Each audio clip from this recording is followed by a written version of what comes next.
Welcome to the EmpowerHer Wellness podcast. I'm Morgan, and I'm thrilled to be your host and wellness coach as we navigate the path to a healthier, more confident you.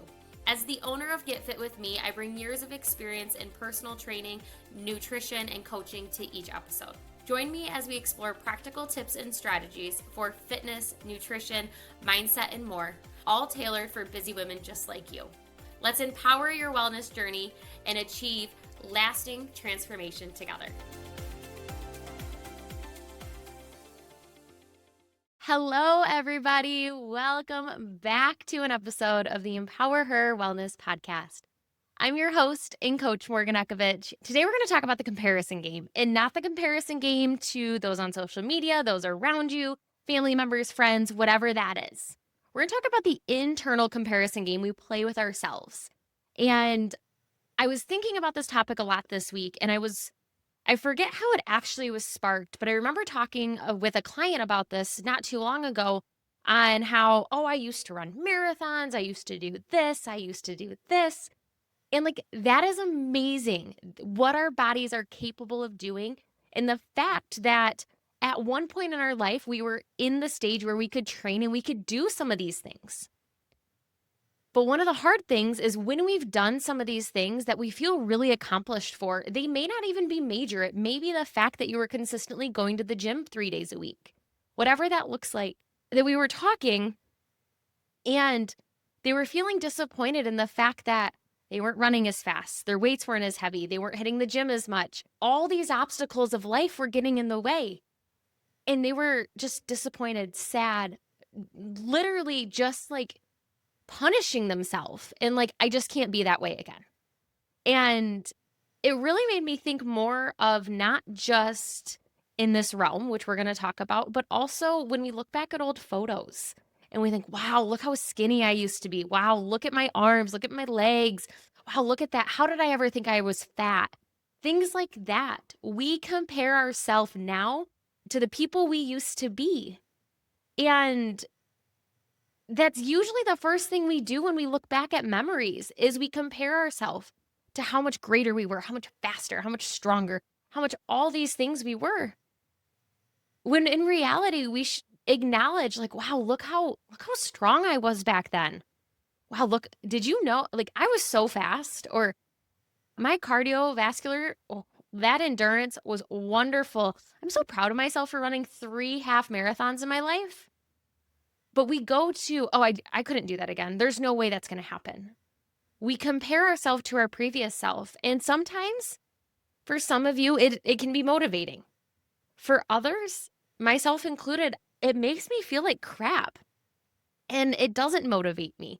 It doesn't say, I'm going to go to the gym, I'm going to do the thing. No, it's okay, well, that was a different version. It doesn't motivate me. Just like the all or nothing mindset works for a very, very small percentage of people. For most of us, myself included, all or nothing is not successful. So when we think about comparing ourselves to our previous self, we need to have some sort of boundaries around it. We need to, one, have the boundary of what things in life happened between the picture or the memory you're remembering and now. So for instance, if I were to look back at photos of my first 25K and remember that, and I think about training, okay, I was in high school, I had school, I was able to go and run, I had 2 girlfriends with me, we trained together, inside, outside, we did it all together. And I remember thinking, wow, that was so much fun, and it felt effortless. Aside from a little injury I had, it felt effortless in the sense of when I competed on race day. Fast forward about 1.5 years, and we did it again, but we'd all gone off to college. And I enrolled somebody up at one of my friends, Bailey, up at college to run it with me. But our schedule, we didn't actually ever train. We did this 25K and didn't actually train. Becca and Sid were at different schools. Bailey was with me up at Central. And I remember we got 3 weeks out and I was like, oh shit, I should probably go run. And so I went to the student activity center. I got on the treadmill. I put my 10-minute mile on because that's what I ran at the last time. And I ran 12 miles on the treadmill. If you did not know, the treadmill stops after 60 minutes and you have to restart. And they were doing campus tours, so there was people coming through. I spent 2 hours on a treadmill and I did it. And for me, it was like mindset wise, I can do it. Physically, I need to make sure I can keep doing it because I haven't been training. I've been strength training, but I hadn't been running. And that was not effortless and easy. And partway through the run, I remember thinking how stupid it was to not train, to assume it was going to be as easy, to be like, "Ugh," and to start putting myself down for all the things I didn't do. But if I think about what happened, things that were different were I had way more time in high school to dedicate to it. I did not in college. New school, roommates, college in general, navigating that, work. There was so many different variables. But right away I started thinking, well, like I started criticizing myself. But if I actually sat and I thought through what changes happened, I'm actually pretty damn proud of myself for that. The fact that I was able to go out and run the 12 and then go run the 25K. Was it the most successful, or could I have been faster? Could I have done it better? Yes, but I was in a stage in life that I was completely new to and navigating. I'd never been to college before. So that right there, doing two things within a year apart that had a huge life change. So now think about you.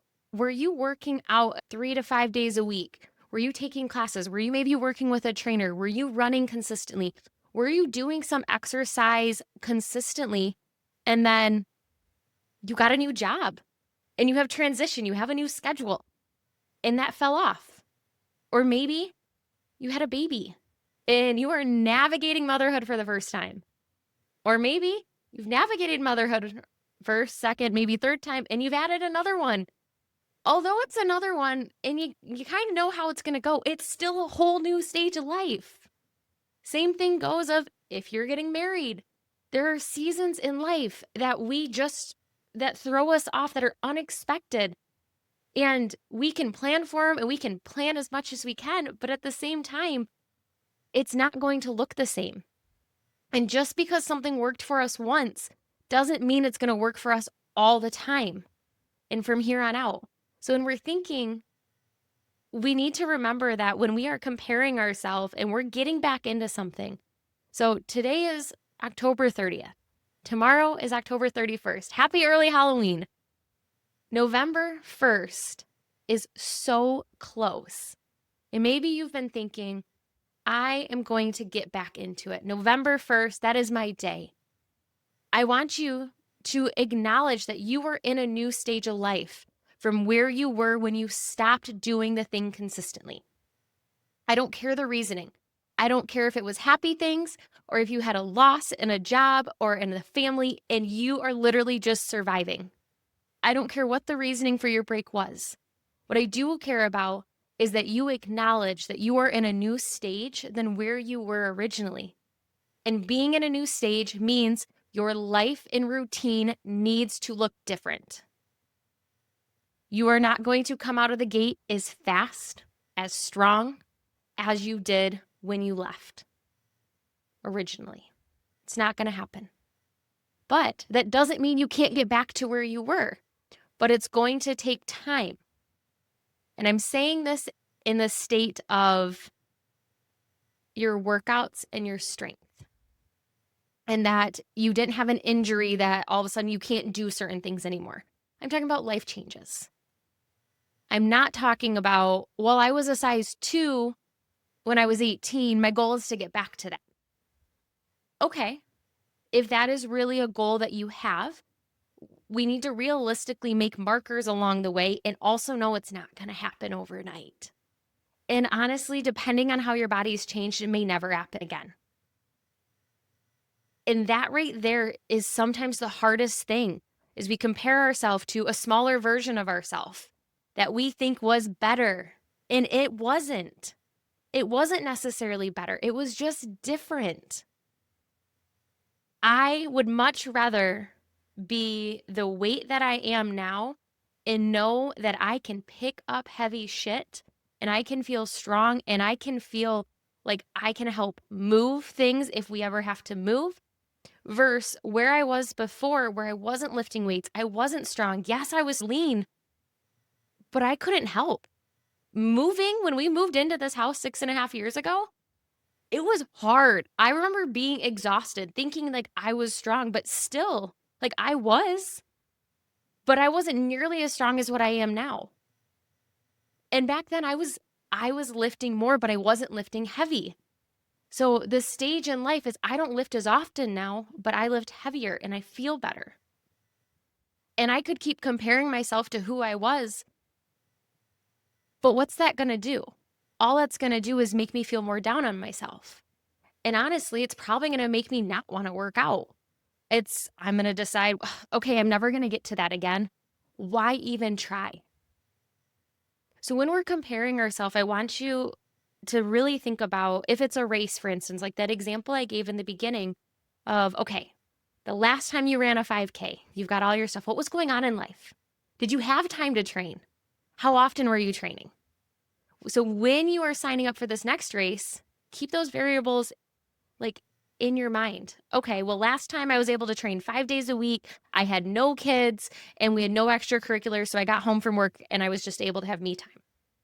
Now you have 4 kids, you are a stay-at-home mom, and you are just running and you are homeschooling and you are trying to keep your head above water.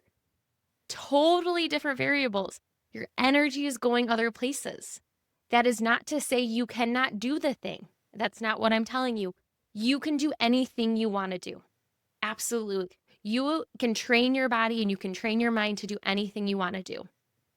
What I'm saying, though, is we cannot expect to come out and train the exact same way we were prior to this life event, because that is not realistic and you are going to set yourself up for failure.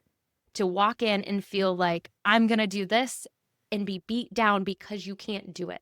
So give yourself some buffer. If you know it's been a while since you've been in the gym, when you were in the gym last, you were doing, let's say 25 chest presses. Not to say don't try them, but start a little lower. Give yourself some grace. Get warmed up. Start with 10s. Okay, yeah, those feel easy. Then bump your weight up. Don't start at those 25s where you may not even be able to get them up ahead so you can even do a rep.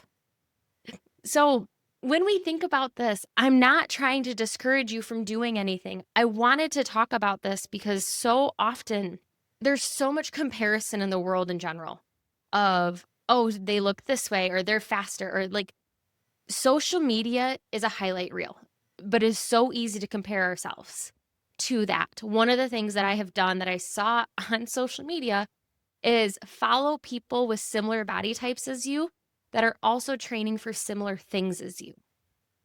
So I follow people who like to run and lift, who are all about functional fitness, who, yeah, there's some people that I follow who are freaking jacked and I'm like, damn, they look amazing. And like, that would be really cool. And then I also follow people that have the same body type as me, especially when I'm looking for clothes. Like and it's not because I want to compare myself, but it's that I'm giving myself realistic expectations when I look at things, when I'm consuming things, what real bodies look like, things like that. And knowing that I am a younger trainer. I've been doing it for a while, but I am only 30. So I know people probably think, how do you know? How do you know you haven't been in that stage of life? I have worked with so many clients and I have worked with a family for 9+ years in every single day-to-day aspect of their life that I know the ins and outs. I know the challenges that pop up and I can help you navigate those. So when you are going into November 1st here, because we are getting close, and for some of you, the start of the month is like go time. For others, it's a Monday. For others, it's you're listening to this and you are ready to freaking go now. I don't care what it is. But when it is go time, I want you to acknowledge yourself for starting again. I don't care what the break reason was. I don't care. I want you to acknowledge yourself for starting again. And then I also want you to acknowledge the stage of life you're in and create a goal that is realistic to what your life looks like. And I can actually sit down with you and do this. We do this in our 90-day Kickstart. So if you're interested in learning anything about that, feel free to send me an email labeled Kickstart in the subject line, morgan@getfitwithme-morganekovich.com. And I'll tell you about our Kickstart, and we'll actually sit down before we even talk about it and look at your life and help create a goal that's realistic of, I've got 4 kids, I'm homeschooling, I need to move more. Your goal looks totally different than I just graduated, I'm now into a new job, and I live alone. All the way to, okay, my kids are now out of the house, I'm at home, I've got new transitions, I don't know what to do with my time, I don't know where to start. I've not taken time for myself in years. I have the time, but I don't know where and what. Depending on where you are and everything in between, it's going to look different. And that is why anybody can write you a program. Anybody can give you nutrition advice. It's all over the internet, as you can see. But only a coach and a trainer is going to hold you accountable and to help customize it to you specifically. And they're going to understand what life really looks like for you, and they're going to want to know. If they don't want to know, they're not going to be the right fit. So thinking about being able to share what life looks like and you starting to get aware of, it's a new stage. I have a client, she is absolutely amazing. They've decided to homeschool this year, and it is a whole new stage for her. And it's hard when you feel like you were crushing it and you had the routine down, and then all of a sudden you start homeschooling. You just did a full 180. It's going to take time to get in the rhythm of things. And I know things are always said habits take 21 days. Really, it takes longer than that. Have you noticed how fast we scroll on our phones? We are so stuck in instant gratification that when we play this comparison game, we also think, okay, I'm going to do this and I'm going to have these results as fast as I did in the past. No, that is not the case. It takes us even longer these days. That's why we focus on sustainability and maintainability when it comes to our habits and our fitness and our nutrition and our mindset. And same thing, this comparison game, just because you hear this episode and you get aware of it, doesn't mean it's gone. Doesn't mean this game is gone and you're like, hey, I've won the game, I'm good. No, the game's going to keep popping up every single time there's a new stage in life, maybe every single day. It's going to happen. But if we can start to pinpoint, hey, I'm playing the comparison game, just pinpoint it, become aware of it. And then noticing of when we're getting back into it, specifically when we talk about workouts here, and just notice, yeah, last time I did that, what did life look like? Wow, did not realize I had so much less on my plate then. Or maybe you're into it and you can actually do more now. And you're like, why wasn't I able to do that before?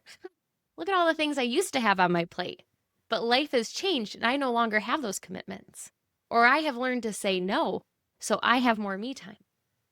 The comparison game goes both ways. It's not just, oh, I want to be like that my previous self.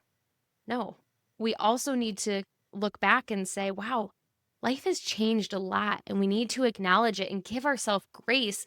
And sometimes I know it's like, oh, well, go with the flow, do all the things. And like, yeah, some of that is wonderful, but it's also just showing up and understanding where you are.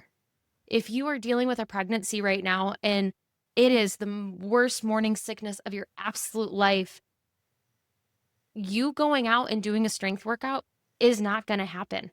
But maybe you're going to get a 5-minute walk in because that is the stage that you are in. So altering what is happening based on your stage throughout these changes is also important. So that there isn't such a drastic, well, I used to be this and now I'm this.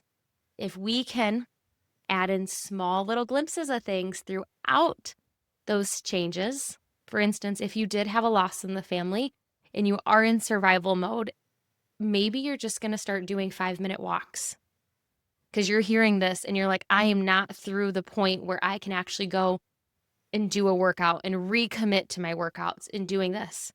But maybe you're going to commit to 5 minutes of walking every single day or 5 minutes of stretching. Doing something small like that will help keep you going through these times of change. I've worked with so many moms that through their pregnancies, they're lifting good, and then all of a sudden they have to take it a little easy because of whatever their environment has been. Okay, so we back off on our workouts. We focus on walking and stretching and our pelvic floor strength. We're not doing anything crazy. We can pull it back and still make gains. Okay, so I know we talked about a lot, and the comparison game, like I said, it's not something that like we listened today and all of a sudden we won the game and we're done. This is going to continue to pop up all of the time. And it's really hard to not compare ourselves to our previous selves. And remember that every time you are ready to make a change and you are starting to notice you are comparing yourself to a different version of yourself, notice it. And then figure out what was different in that stage of life to this stage of life. Because things are different. Things change all of the time. So remember, if you want some help, if you want to talk about the Kickstart program and how we can work together and sit down and create this new stage of life and a program that works for you, not just fitness, not just nutrition, but our mindset as well, and be held accountable, send me an email, subject line Kickstart, at morgan@getfitwithme-morganekovich.com. Send me an email. We'll talk. Before we even talk the program, we're going to get to know each other and figure out kind of what life looks like, where you were and where you are now and where you want to go. So until next Thursday, I will see you all then. Have a happy Halloween. Enjoy a little bit of your favorite candy and get out there and get moving. I'll talk to you all later. Thank you for tuning in to the EmpowerHer Wellness podcast. I hope you found today's episode inspiring and packed with actionable tips. Remember, your journey to becoming the strongest, most confident version of yourself is just beginning. Be sure to subscribe so you never miss an episode and join our community of empowered women. Until next time, stay strong and stay confident.